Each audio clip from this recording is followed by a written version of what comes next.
để thì dịch cái này rồi mà đang là còn phong thủy cái nào còn phong thủy á thì dịch đây để bộ men theo chen này phong thủy cái rằng còn bộ tuổi phong thủy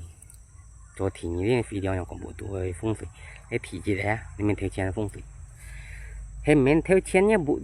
yu trùng sủ theo ra yu trùng mạ cái nhau ra cái độ mỏ những pan như cho mới cho bao nhiêu chỗ nhiều sinh công như sợ ai mà cái bao nhiêu ai gì to ăn mà như gì đi anh chung các số theo ra như đủ số gì ra như chết lù chết môn nhá nhớ hồ phong thủy cũng như chết ở biển mỏ phong thủy nhá mình theo chen này mỏ xí san chung đông xí mỏ chung các số theo ra đấy chết lù chết môn nha không phải như anh mấy đó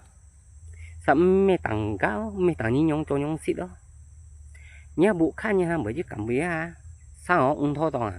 mấy lia mỏ gạo mỏ nhông nha bộ men thôi chen mỏ xì sản trùng sủ theo ngay hồi xin một gì cũng thắng có léo đấy hệ bộ men thôi chen như thiệt thiền phổ chua thiệt đó là tuổi em bộ men thôi chen cá mẹ mỏ đâu cá mẹ mỏ hệ bộ men thôi chen như nà chả như tuổi nà chả用标nà chả用đâu cá mẹ mỏ đi tao mà sao như là bộ men cái môn tặng coi mày on bạc cài chín xe chín bưởi gai đâu nha xe chín bưởi gai ẹt gai không gì nha như sao anh nhìn là on bộ thằng có on bạc cài chín không cái gì mình nhà nó bộ men thuê chân dụng mỏi không gì cái dạng on gà không gì anh kỳ tệ đấy số gì đấy bộ men thuê chân mỏ là trùng số ra cái như siêu ấy tiêu ra nó nhiều số gì có nhé mẹ nó những cái tháo món là thèm mi nhông như chiều béo tôi nhận mỏ cái số gì đấy số theo tụ mỏ là trùng nào con này các bộ men thuê gì con rằng gì họ đấy gì con gì họ đang ra có liệu là một mò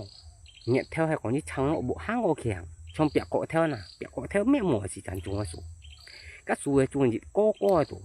cái nhận theo tạo lộ mà trắng lộ chung mùa các bộ đấy mua trắng lộ chung mùa này bộ đấy các mô giống mô trẻ chỉ nhà này bộ tủ số gì như sẽ mỏ ăn mỏ mình còn có để chính trong như vậy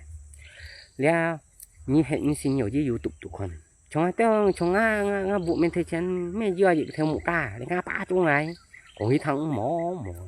cái mỏ thằng cái chung bộ men thời gian to há có nhiều được mà theo nó ăn như này chịu rồi nhìn bao nhiêu thằng xe phò vậy mình sẽ nhau nghe ra ở chị em ban tay như tao ung dê nhiều chứ còn là YouTube tụ một cái gì để nga hỏi xin một gì còn như tao thằng như chiều buổi sáng mỏ như này cày hồ nói cho ăn